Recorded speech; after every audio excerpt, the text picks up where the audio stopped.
はい、皆さんこんにちは。鉄人でございますよ。アメリカグランプリね、また一つ増えたマイアミでしたね。みんな見た？はい、えれえことになったよね。変わったサーキットで、かなり、日常のサーキットとは違うサーキットになってたね。で、こうやって図面こう見ててさ、鉄人が前にも言ったけど、ロングなところが2個あって、こう、ディテクションラインが面白いところにあって、これはオーバーテイクは結構難しいかな、でも、ロングストレートの方かな、みたいな話したら、そのロングストレートでもね、DRS 使ってもそう簡単にはオーバーテイクができなかったね。まず、幅はそこそこ広いとこが多いんだけど、狭いとこはやっぱり狭い。それから、バリアがね、もうすぐそばまで全くコーナーのストレートなんかは、もう両端、コースの幅いっぱいに、もうそこがバリアになっちゃったね。かなりコンクリートバリアの部分が多いんで、結構危なかったね。事実、何台も何台もクラッシュしとったです。それから大きな問題っていうのは、やっぱり、一つにはね、今回いろんな問題が起こった最大の原因っていうのはグリップだよね。ブレーキングでミスる。それで、オーバーランしてスピンをする。特にサインツがやったね、ドーンと。14コーナー。13コーナーでスピンして14コーナーの壁にドーンぶつかって、そしたら全く同じのを今度はP3 かなんかでオコンがやったね。もうサインツのそのまま色変えてブルーに変えてぶっ飛んだみたいなね。ぶつかった瞬間のフォースは51時ぐらいあったらしい。まあ、運よくというか今の F1 だからね、そのぐらい51時ぐらいでドライバーが痛むようなことはねえと。多少打撲はあったらしいけど、二人とも元気にレースはできた。なんでそんなことが起こるんだろうか。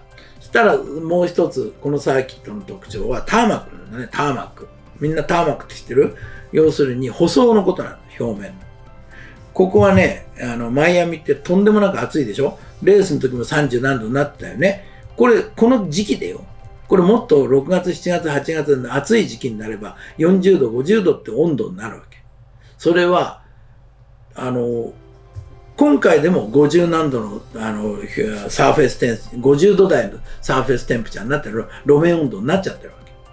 それが例えば気温が40度を超えるようなことになってる、さんさんと太陽が降り注いじゃうと何が起こる？ターマックってゆるゆるになって、ヨレヨレになっちゃうんだよ。溶けちゃう。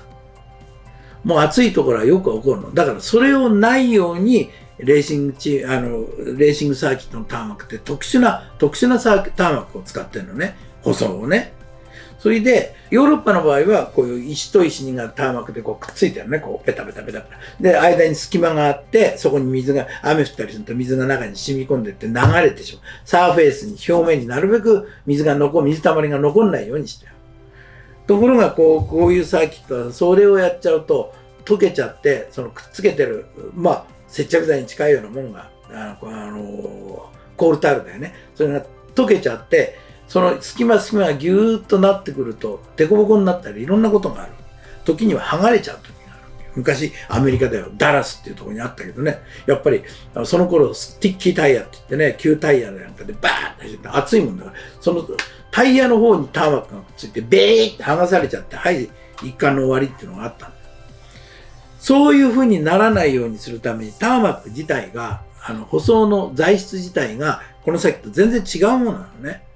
で、混ざってるものが、石の塊やなんかが違うのがあって、結構硬い石が入ってる。それでどうするかっていうと、それで一回第一層を引いて、そのうち第二層の本物の引くんだけど、その後平らにするために、きれいにするのに時間がかかる。どうするかっていうと、ヤスリで削るんだ、ガーッと。グラウンドターマックって言うんだけどさ、こう、バーッと削っていくわけ。こう、ヤスリっていうか、こう、サンディングマシンでガーッ削っていくわけ。それでイガイガにするのね。もう、よく、シンガポールのサーフェスなんかもそれをやってる。全部じゃないけどね、やってるところ。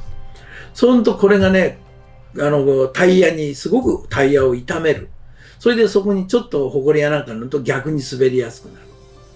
そういうようなターマックで、だからこそマーブルが飛ぶ、タイヤの減りが速くなる。こんなんでガリガリ引っかくみたいなもん。そうすると、タイヤのラバーがサーキットにベタッと乗れば美味しいグリップが出るんだけど、逆にこのさ、ターマックだと、消しゴムこすったみたいになって、マーブルが出ちゃうのね。それがバーッと飛び散って、本当にレーシングライン以外はダメっていうの。だから、ちょっとオーバーランしてブレーキミスる。ちょっと外側に出る。